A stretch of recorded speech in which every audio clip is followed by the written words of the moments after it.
วัสดีครับตอนนี้ผมอยู่ที่อาริอานาโฮเทลนะฮะที่เวียดนามเป็นบรรยากาศทะเลที่เป็นทะเลสีมิลค์สีน้ำนมนะฮะวิวเขาสวยงามมากแล้วก็ตอนนี้เดี๋ยวเราไปทานอาหารเช้ากันเขาเตรียมทั้งอาหารเวียดนามเฝอแล้วก็แนวอาหารจีนแล้วก็แนวอาหารฝรั่งครบวงจรเลยฮะเป็นโรงแรมที่สงบสุขมากครับตอนนี้ฝรั่งเนี่ยมาท่องเที่ยวที่เวียดนามเนี่ยเยอะมากขึ้นเพราะว่าเรื่องความปลอดภัยเรื่องเศรษฐกิจอะไรต่างๆเนี่ยค่อนข้างที่จะพร้อมครับนี่แหละฮะเดี๋ยวเราไปชมกันนะครับวันนี้ท่องเที่ยวเวียดนามกันฮะมีสระว่ายน้ำนะใสมากแล้วก็นี่ครับมาดูมันฟินสุดๆเลยฮะทะเลก็ใสนะฮะน้ำก็ใสสระว่ายน้ำก็ใสน่ากระโดดสุดๆเลยฮะ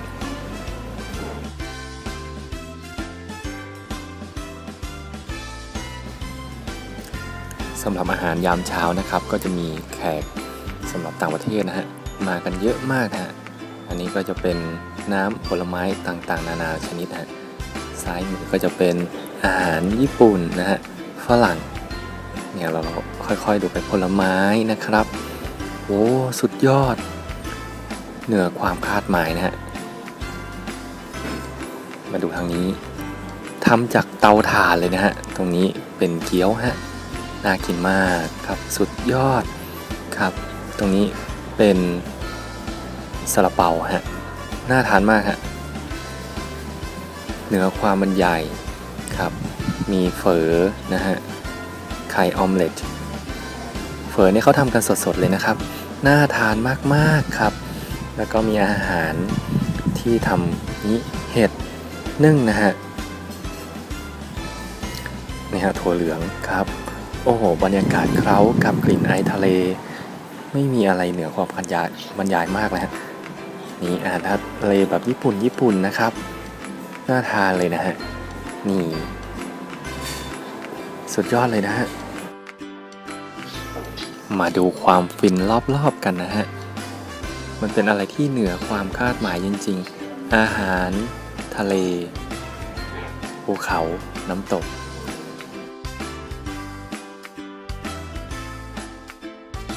ทะเลสวยงามมากนะฮะคือบรรยากาศแบบเนี้ยเมืองไทยก็มีเยอะนะฮะแต่ว่าเมืองไทยเนี่ยณช่วงนี้เรื่องของความสงบเนี่ยค่อนข้างจะยังไม่เรียบร้อยนะฮะชาวต่างชาติเนี่ยต้องการทะเลต้องการสถานที่พักผ่อนซึ่งโซนทางด้านเวียดนามกับไทยเนี่ย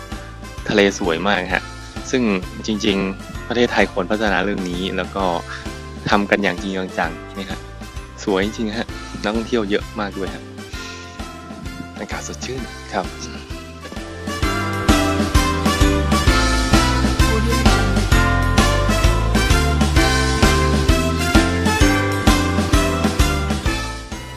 ทรายของเขาขาวมากนะฮะแล้วก็มีตั่งสำหรับอาบแดดซึ่งมันเป็นอะไรที่ฟินสุดๆเลยนะฮะนั่งอาบแดดยามเช้าสายบ่ายเย็นไม่อยากจะไปไหนเลยฮะ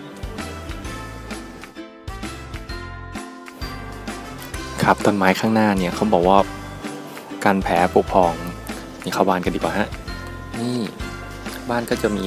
สระว่ายน้ำอยู่ข้างหน้าลึกนิดนึงฮะแต่ว่าเหมาะสำหรับผู้ใหญ่นะฮะมาดูชายคาเขาทำมาจากใบจากนะฮะแล้วก็ซ้อนกันอย่างสวยงามนี่ฮะต้นไม้คล้ายกับต้นลาเวนเดอร์สวยมากแล้วก็เป็นสมุนไพรในตัวด้วยนะครับ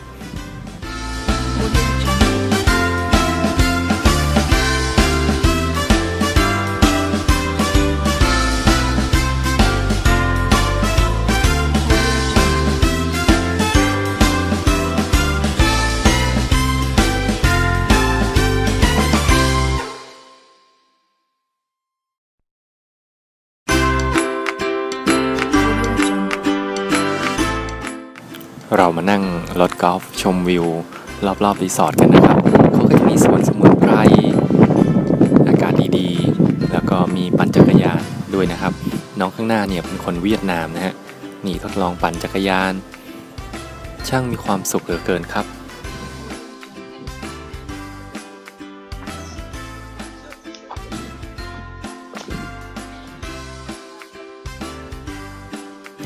ตรงนี้ก็จะเป็นทางเข้าสปาครับว้าวเฟรนมาก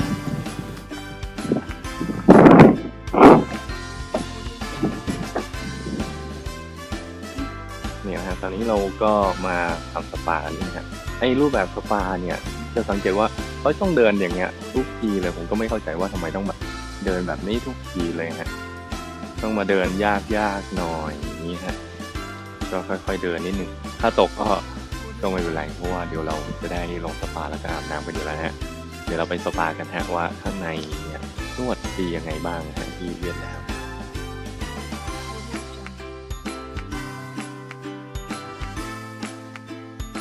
นี่นะฮะก็ไม่อนุญาตให้ใช้โทรศัพท์ซึ่งจริงก็มันมีคลื่นอยู่แล้วนะฮะ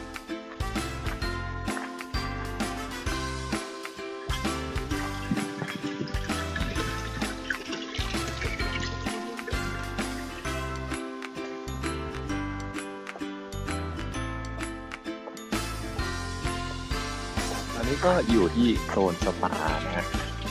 อากาศดีมากๆแล้วก็จัดโซนที่เป็น private แล้วก็เงียบแยกจากตัวรีสอร์ทแล้วก็ทำโซนให้แบบเป็นแนวแบบพุ่มไม้แล้วก็ไม่มีเสียงในย่านบริเวณนี้ฉะนั้นคนที่มาสาดแล้วก็มารีแลกซ์เนี่ยเขาก็จะได้ความรู้สึกที่สบายแล้วก็ไม่มีเสียงรบกวนเนี่ยฮะดีมากครับสิ่งที่ออกแบบได้ดีนะฮะเขาทำคล้ายๆกับฉลองเหมือนฉลองที่เมืองไทยฮะแล้วแต่ว่าเอาออกแบบให้เก็บหลอดไฟแล้วก็ติดไฟได้นะซึ่งกลางคืนเนี่ยแสงเขาจะออกแนวสลัวแล้วก็ดูดีก็คือแสงไม่ได้จ้าจัดแล้วก็แสงก็ค่อนข้างที่จะมองแล้วเบาตานะนี่แหละคล้ายๆกับกระเช้าของนกทางใต้นะฮะเขาชวาที่อันนึงคือเป็นสวนสมุนไพรนะฮะนี่ที่เห็นอยู่เนี่ยก็จะเป็นใบชะพลูนะฮะก็จะเป็นพืชที่ดูแลธาตุน้ำนะฮะแล้วก็เห็นว่าใบเตยอะไรเงี้ยฮะรักษาหัวใจว่านหางจระเข้นะฮะก็รักษาแผลผุพองนะ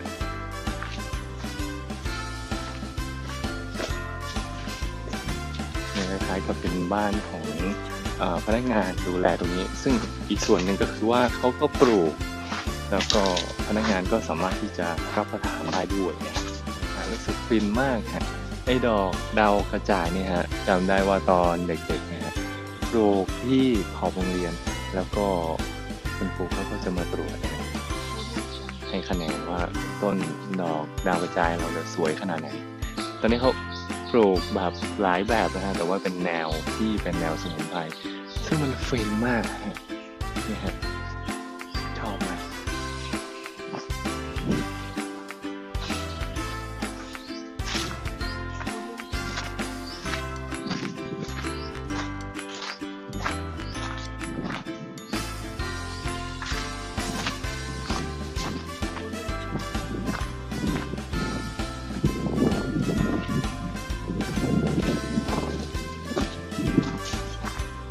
เนี่ยครับพนักงานก็กำลังปลูกแปลงผักอยู่นะฮะเนี่ยฮะบรรยากาศปลูกแปลงผักน่าจะมาเห็นทีดินก็จะแนวออกจะดินทรายนิดนะฮะเพราะว่าอยู่ติดทะเลแต่ว่าเขาก็ปรับปรุงดินแล้วก็มีการลงปุ๋ยที่เหมาะสมนะฮะเป็นปุ๋ยคอกนะฮะเกษตรที่นี่เป็นเกษตรอินทรีย์ทั้งหมดฮะ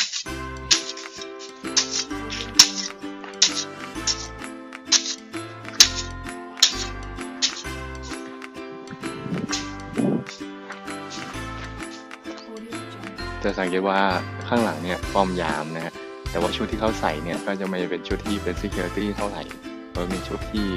เป็นมิตรภาพต่อคนที่มาพักนะฮะเนี่ย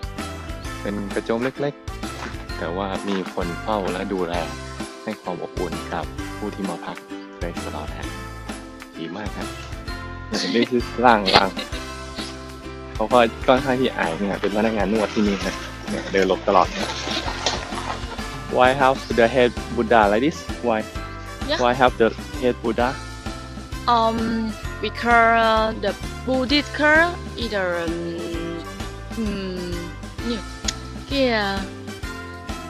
the color. Oh, Color. all right. What's that? You know, because originally no need to bring the Buddha head for decoration because no good for respect for Lord Buddha. You know, maybe bring back and make the body to him head somewhere. นี่แหละฮะน้องเขาบอกว่าไอ้ใบจากเนี่ยฮะเขาเรียกว่าโคโคนัทนี่ไอ้น้องคนนี้นี่จะลบเด็ดเลยฮะมือนวดนะฮะเขาบอกว่าไอ้ใบจากเนี่ยเวลาเขามาซ้อนเขาก็จะซ้อนอย่างนี้ฮะง่ายดีฮะแล้วหลังจากนั้นไอ้ต้นมะพร้าวกิ่งมะพร้าวเนี่ยฮะเขามาสามารถทำกำแพงได้ฮะก็ทนใช้ได้อยู่นะฮะ You see this is lung and die lung left hand side and die right hand side die not mean dead that mean the name of Vietnamese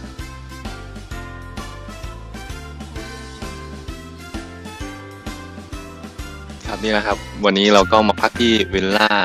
ริมชายหาดเป็นนิดนึงก็เก็บบรรยากาศสบายๆก็ในวิลล่าเนี่ยจะมีห้องที่แยกเป็นเอกเทศกับตัวห้องน้ำนะห้องน้ำยนต์บาร์รูมแล้วหลังจากนั้นเขาจะมีโครนช็อกโกแลตนะฮะสำหรับอาบน้ำแล้วก็ค่อนข้างที่สบายมากฮะก็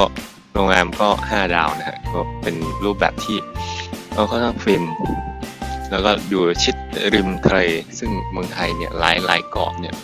จริงๆควรจะเอามาพัฒนาให้เป็นประโยชน์แล้วก็ให้ได้ประโยชน์สูงสุดสำหรับนักท่องเที่ยวซึ่งในพื้นที่เนี่ยเขาพยายามอนุรักษ์ให้มากที่สุดโดยไม่มีการเทพื้นคอนกรีตนะฮะยังคงอนุรักษ์ให้คงเหมือนเดิมแต่พื้นที่ที่อยู่บนเขาและต้นไม้เนี่ยเขาก็จะไม่กระทบกระทั่งนะฮะเนี่ยฮะเวียดนามฮะก็ในด้านในเนี่ยก็จะแยกโซนห้องน้ำนะฮะแล้วก็เดี๋ยวเราไปดูห้องน้ำกันนะฮะโอเคไหมก็จะมีห้องอาบน้ำโอเคแยกกันเห็นนะฮะดูผ่านแล้วที่เจ๋งกว่านั้นนี่แหละฮะมีอ่างอาบน้ำที่สุดเก๋ไก๋อยู่โซนด้านนอกคือคนจะอาบน้ำแบบใช้น้ำร้อนนะฮะก็จะเป็นหินแห้งที่เขาขุดหินแห้งแล้วก็เอามาเป็นอ่างอาบน้ำแล้วก็เป็นอ่างอาบน้ำโซนพื้นที่โล่งนะฮะมีต้นกล้วยด้วยนะฮะต้นนี้ต้นจังต้นที่เอามาทำต้นตุงฮะเวลาเอาไปปั่นนี่ฮะมาอาบด้านนอกได้ด้วยฮะยังถือว่าธรรมชาติมากฟินมากฮะน่าจะพัฒนาแบบนี้ให้เยอะๆในเมืองไทยครับ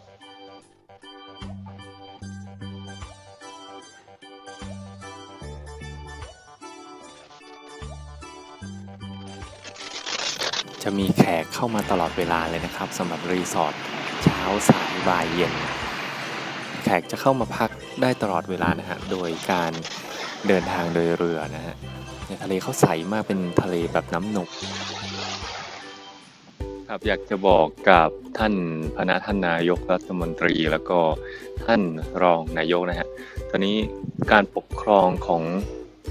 ท่านเนี่ยท่านต้องมองว่าตอนนี้ท่านปกครองได้ดีแล้วหรือยังนี่แล้วเวียดนามเขาก็เตรียมกันอยู่เนี่ยฮะแล้วก็นั่งเรือไปเรื่อย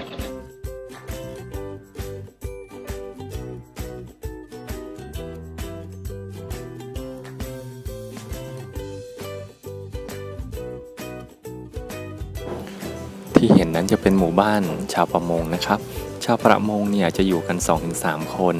เพื่อที่จะจับกุ้งนะฮะเนี่ยฮะกุ้งมังกรแล้วหลังจากนั้นเขาก็จะส่งฟาร์มเพื่อเลี้ยงกันอีกทีนึงนะฮะที่เห็นตรงนั้นลิบๆเป็นนกอินทรีโอ้ตัวใหญ่เบ้อเร่อนะฮะกำลังไซส์ขนอยู่นะฮะว้าวแล้วไม่เห็น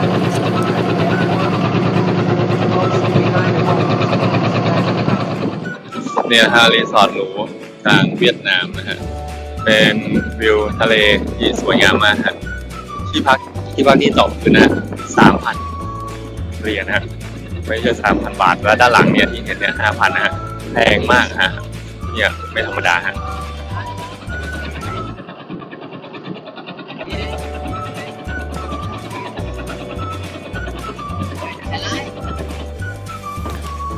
าวไม่ทันอะไรฝนตกซะแล้วครับทีนี้หัวเรือเขาก็จะมีวิธีการขึงผ้าใบแต่ไม่เรียกว่าผ้าใบนะฮะเรียกว่าซาแลนเขาก็จะขึงไม้กันแบบนี้แล้วฮะเนี่ยฮะรายการ Everywhere อันนี้ก็จะถึงที่หมายแล้วฮะก็โรงแรมเราอยู่ข้างหลังนี้ฮะใกล้ถึงแล้วฮะซึ่งวันนี้ก็ได้พาท่านผู้ชมมาดูสาระที่เวียดนามนะครับมีทั้งเรื่องการพัฒนาท่องเที่ยวการประมงแล้วก็การพัฒนาพื้นที่ให้ประชาชนมีความสุขฮะวันนี้ก็กราบขอบพระคุณที่รับชมรับฟังรายการ Everywhere ขอบคุณมากครับ